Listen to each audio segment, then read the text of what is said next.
우선 제 마음이 서글퍼집니다. 왜냐하면 모세가 산꼭대기에 올라가서 40일을 보내겠다고 약속했고, 올라가 있는 동안 너희는 아론을 비롯해서 장로들의 말을 잘 듣고 잘 견뎌내도록 신신당부를 하고 하나님의 뜻을 저버리지 말라고 하면서 산꼭대기에 올라갔는데, 산꼭대기에 올라간 지 38일 만에 저들이 배신을 하는 모습을 읽기 때문에 제 마음이 많이 서글픕니다. 모세의 마음이 어땠을까? 하나님의 마음이 어떠하셨을까? 출애굽한 지 3개월이 지나면서 가진 하나님의 역사를 눈으로 보고 피부로 느꼈음에도 불구하고 모세가 보이지 않자 저들은 거무상을 만들고 기쁜 마음으로 예배하는 모습을 오늘 말씀 속에서 볼 수 있습니다. 이 광경을 우리 주님이 보실 때 우리 주님의 마음이 과연 어떠하셨을까? 이 목사의 마음이 이렇게 서글픈데 우리 주님의 마음이 얼마나 서글프실까? 우리 주님의 마음이 얼마나 아프실까? 목숨 다해서 그 백성을 인도하고 그들을 위해서 기도하고 애를 쓰고 그리웠던 모세의 마음은 어땠을까? 하는 그러한 생각을 하게 됐습니다.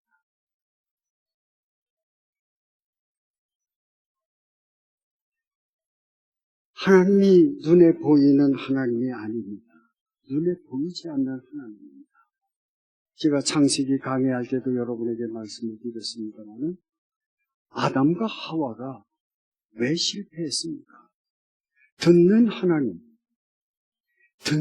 하나님을 믿지 못했기 때문에 아담과 하와가 실패를 했습니다. 하나님을 자꾸 보려고 하니까, 하나님의 역사를 눈으로 보려고 하니까 그 신앙이 실패하는 거죠. 구약의 전체의 신앙은 하나님을 눈으로 보는 것이 아니라 계신 것을 믿는 것입니다. 눈으로 보는 것은 우상이지만 듣고 믿는 것은 신앙입니다. 오늘 본문 말씀도 보고자 하는 신앙이냐 듣는 신앙이냐를 가름하는 아주 중요한 내용이 담긴 말씀입니다. 이 말씀을 들어서 사도 바울은 고린도전서 10장에서 이렇게 말합니다. 11절에 이런 일의 거울이 되기 위해서 하나님께서 이 역사를 이 세상에 성경에 기록을 해놓았다 했습니다. 신약을 이해하는 데 있어서 구약을 이해하지 못하면 성경 전체를 이해할 수 없기 때문에 이 불행한 역사를 기록함으로써 오늘을 사는 신약시대를 살아가는 우리네 삶이 우상에 의해서 세상을 살지 않도록 하기 위해서 실패한 역사를 기록으로 남겨두었다. 그러한 의미의 말씀이 되겠습니다. 왜 자꾸 보이는 하나님을 믿으려고 합니까? 간단히 말하면 신앙이 없기 때문입니다. 들려주시는 하나님을 믿지 못하기 때문입니다. 보이지 않아도 역사하시는 하나님의 섭리와 경륜을 깨닫지 못하기 때문입니다. 그래서 자꾸 보려고 합니다. 기도도 마찬가지입니다. 기도하고 응답받은 것을 자꾸 보려고 합니다. 내가 기도했더니 병이 나갔다, 귀신이 나갔다, 자꾸 보려고 합니다. 기도했으면 끝. 아멘. 믿습니다 하고 기도했으면 끝. 고치고 고치지 않는 것은 하나님의 섭리와 하나님의 능력 안에 맡겨두세요. 내가 기도했더니 응답됐구나. 이러한 것을 자꾸 보려고 하지 마세요. 그 신앙이 좋은 게 아니에요. 그 신앙은 우상에 빠지기 쉽습니다. 기도했더니 이런 일이 일어났구나. 여러분, 반대로 생각을 하면 기도를 아무리 했는데도 응답이 없는 것은 응답 안 하신 것입니까? 하나님이 안 계신 것입니까? 보는 것으로 신앙을 삼지 말을 것입니다. 사도 요한은 우리에게 이렇게 말합니다. 신앙생활하면서 확실히 알아두어야 할 것이 몇 가지가 있는데 18절 말씀에 요한일서 5장 18절 말씀에 하나님께로 난 자는 세상을 살아가는 동안 죄를 짓지 않는다라고 말했어요.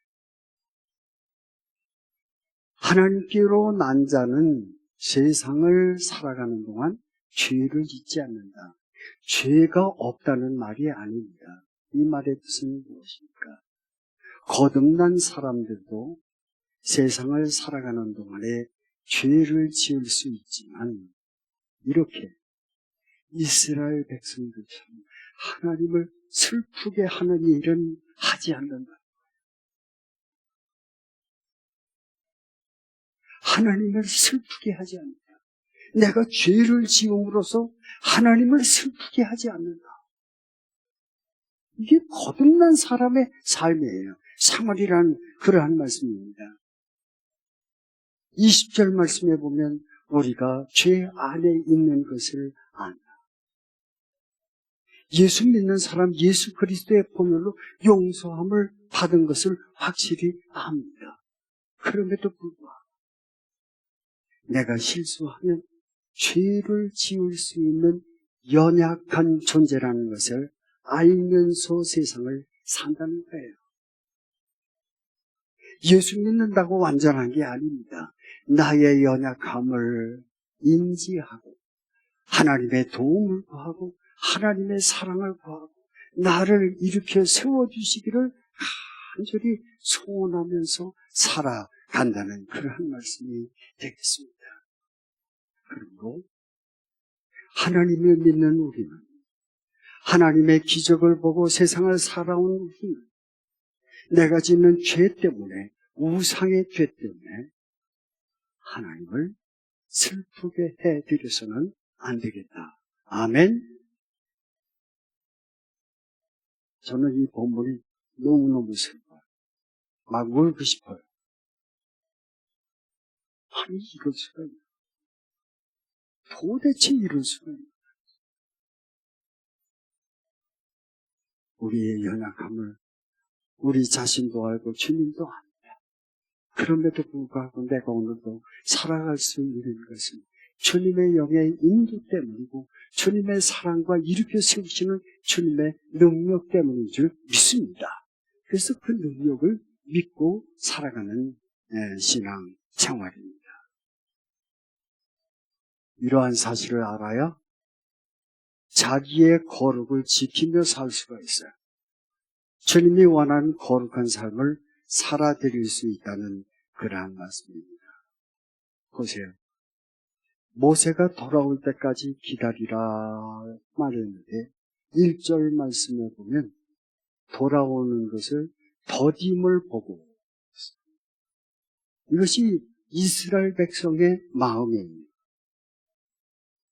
더디게 옴을 보고 마음이 상했죠.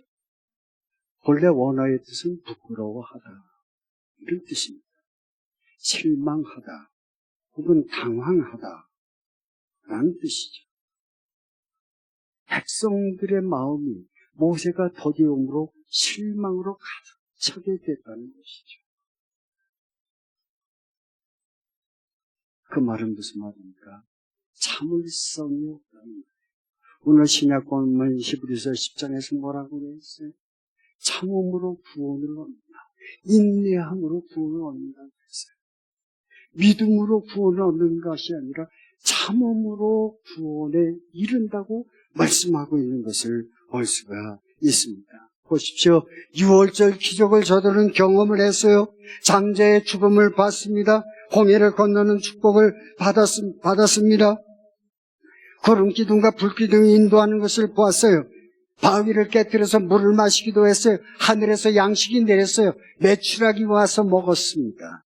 40년 동안 그렇게 살았어요. 하나님의 기적을 눈으로 보고 살았어요. 그럼에도 불구하고 이틀을 참지 못했어요. 이틀을 참지 못했어요. 40일을 참아내지 못했어요.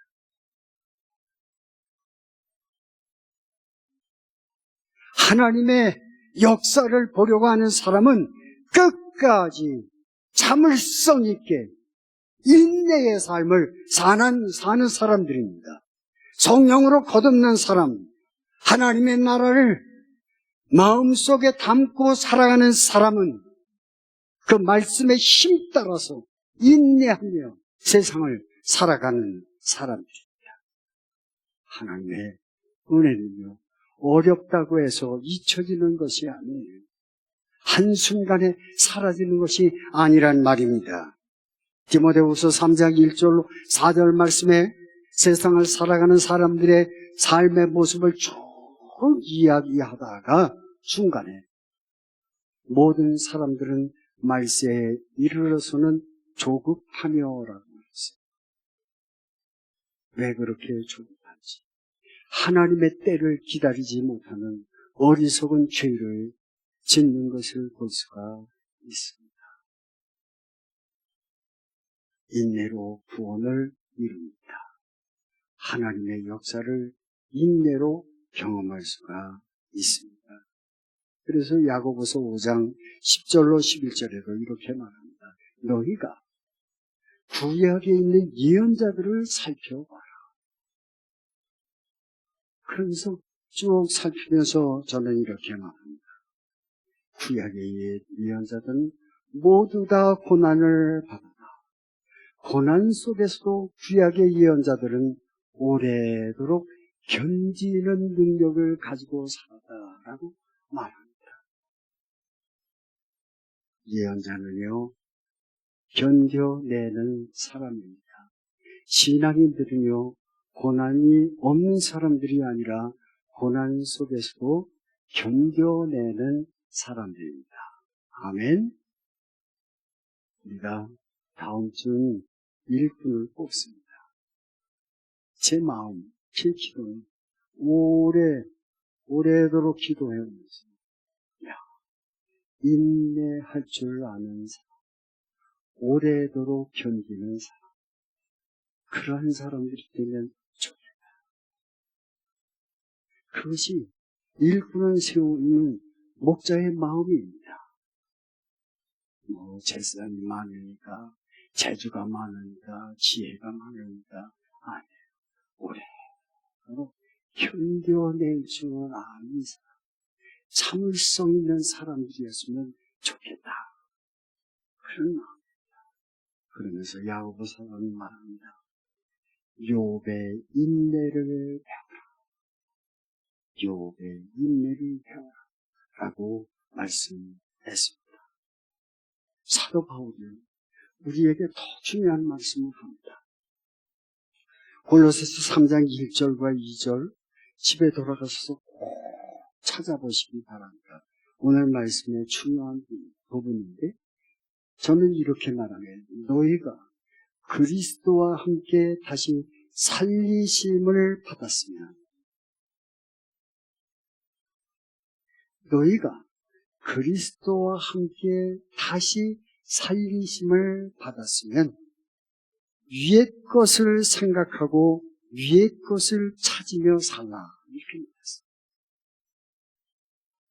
이 말씀을 들어서 관주 성경을 쭉 찾아보면요.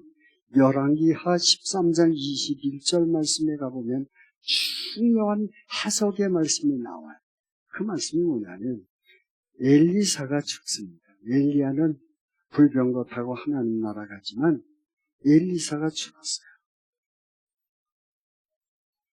그 무덤 곁에 이렇게 시신을 놓고 이제 엘리사가 죽었으니까 다 끝난 것처럼 사람들이 생각을 했는데 그 무덤 곁에다가 또 죽은 시신을 갖다가 턱 던져 놓았는데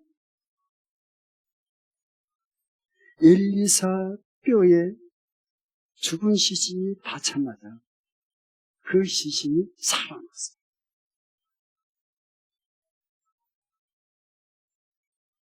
다시 살았어요. 엘리사는 죽었는데 엘리사의 뼈에 부딪힌 시신은 다시 살아났어요. 그래서 바울이 표현하는 그리스도와 함께 다시 살리심을 받았으면 너희가 위의 것을 생각하고 살라고 말씀했어요. 이 말은 뭐예요? 돌아가신 예수 그리스도와 연합을 하게 되면 너희가 엘리사의 시신에 접촉을 가져옴으로 새로운 시신이 새로 살아난 것처럼 너희가 다시 살아서 거듭나서 예수와 연합을 했다면 땅의 것을 생각하고 사는 사람들이 아니라 위의 것을 생각하고 살아가는 사람들이 되라는 말이에요. 아멘. 여러분은 예수와 연합해서 다시 살림을 받은 사람입니다. 아멘. 죽은 사람들이 아니에요. 그래서 이 땅에 발 딛고 살지만 우리의 생각과 우리의 가치관과 우리의 삶의 모든 것은 땅의 것을 생각하며 사는 사람들이 아니라 항상 위의 것을 생각하고 살아가는 사람들이에요. 그러면 위의 것이 무엇입니까? 주님의 용서, 주님의 화해, 주님의 은혜로 변화되는 것, 하나님의 나라의 가치관을 가지고 살아가는 것, 이것이 우리의 삶의 목적이라는 말이죠. 예수와 함께 다시 살리심을 받았는데 언제나 땅의 것에 염두하면서 세상을 산다면 이것처럼 불행한 것은 없습니다. 우리는 땅의 것들에 대해서 초연할 줄 알아야 합니다. 하늘의 것에 가치를 두고 살아가는 사람들이어야 한다는 말씀이에요. 거룩한 성품과 기도와 용서와 역경 중에서도 위로를 주며 살아가는 가치 있는 그런 사람들이 되어야 하겠다는 말씀입니다. 이 이스라엘 백성들은 하늘의 것들을 맛보고 하늘의 양식으로 배불리움을 입었지만 하나님의 사랑을 세상에 나타내지 못하는 어리석은 백성들이 되고 말았습니다. 우리는 그리스도와 함께 연합해서 살림을 받은 사람들입니다. 이 땅에 발잡고 살아가지만 하나님의 나라의 것에 소망을 두고 그 나라를 이 땅에 이루며 살아가는 믿음의 사람들이 되어야 하겠다는 말씀입니다. 보십시오. 오늘 3절 말씀에 보면 모든 백성이 우상을 만들기 위해서 금고리를 가져오라 그랬더니 한 사람도 빼놓지 않고 다 가져갔어요. 다 가져갔어요. 이 부분을 읽어도 정말 눈물 나고 속을 퍼요. 제가 성경 구절을 출애굽기서 12장 36절을 뽑아 놓았는데 이 부분에 하나님께서 금을 다 챙겨서 가져가고 너희들이 가지고 있는 금고리를 다 치장해서 가지고 나가라. 그랬었어요. 그런 이유는 광야에서 하나님의 성막을 만들기 위해서 가지고 나가라고 거예요. 은혜를 입혀서 그 금들을 챙겨서 가져가라고 그랬는데 아론이 가져와라. 그러니까 앞다 튀어서 다 갖다서 가져다가 우상 만드는 데 갖다 바쳤어요. 헌금도 이렇게 잘했으면 얼마나 좋겠어요. 그죠? 네? 헌금 알아서 가져오나요? 그냥 한마디 아론과 그 사람들이 가져와라. 다 빼가지고 귀걸이, 콧걸이, 팔찌를 다 가지고, 갖다가 다 바쳤어요. 금송아지를 만들었다니까요. 금송아지를 만들어서 생각을 해보세요. 정말 눈물 날 일이 여기 있어요. 저는 50년 동안 주의 교회를 하면서 헌금한다는 게 얼마나 어려운가 하는 것을 지금도 느끼면서 살아옵니다. 헌금하는 사람들의 신앙이 얼마나 훌륭한가도 알면서 지나오고 있습니다. 모든 사람이 앞다투어서 갖다 냈어요. 강요해서가 아니에요. 근데 여러분, 11조는 이렇게 해야 돼, 저렇게 해야 돼. 다 따져가지고 이거 감사한금 할까 말까 다 이러잖아요. 불행해요. 이 습관이 어디에 있는 거예요? 애굽 습관. 애굽 생활의 습관을 버리지 못했어요. 애굽에 있을 때 금 가져와라. 하나님의 백성들이 아낌없이 갖다 바쳤어요. 거기서 춤추고 먹고 노래하고 그렇게 지냈어요. 그 습관 버리지 못했어요. 하나님의 백성들이 이 죄를 회개하고 버린다는 게 얼마나 어려운지 아십니까? 여호수아서 24장까지 이것이 영적으로 계속 싸워가는 거예요. 애굽의 습관을 버리라는데 버리지를 못해요. 까지 가는 거죠. 여호수아서 24장까지 갑니다. 생각해 보세요. 이것을 보고 하나님이 화가 나셨어요. 그래서 하나님의 결심이 뭡니까? 이 백성 다 몰살시키겠다. 하나님이 결심했어요. 다 죽여 없애겠다. 그러니까 모세가 어떻게 합니까? 하나님 앞에 나가서 뭘 해요? 기도하죠.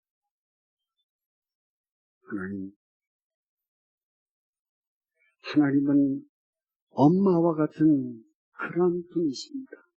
이 백성을 태어나게 한 어머니 같은 마음을 가지고 있지 않습니까? 긍휼의 하나님이 아니십니까? 여기서 죽여 없앤다니요? 엄마 같은 마음을 가지고 있는 하나님은 어떻게 죽이신다고 그러십니까? 그렇게 기도했어요. 그걸 기도할 때 하나님, 이 백성이 지금 잘못했지만 하나님 잊어버리셨습니까? 아브라함에게 준 약속 하나님 기억하시죠? 그 기억 내가 기억하고 있는데 하나님 잊어버렸어요. 아브라함에게 가나안 땅을 선물로 주겠다 했는데 그 잊어버렸어요. 이 두 가지 기도를 하나님하고 열심히 했어요. 그랬더니 하나님이 마음을 돌이키셨어요. 아멘. 하나님이 마음을 돌이키셨는데 우리말로 표현하면 하나님이 회개하셨어요. 회개해서 그러면 죽이지 않겠다. 하나님 마음을 바꿨어요. 오늘 말씀의 결론입니다. 내가 기도를 아무리 제 이름을 아무리 기도해도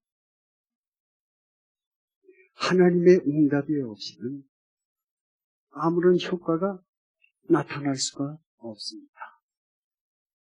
내가 오늘도 기도의 응답을 받고 살아가는 것은 주님의 마음이 좋아서 주님의 마음이 우리의 엄마 같은 마음이기에 나에게 축복하시고 은혜를 내리시고 응답하시고 그러시는 것입니다.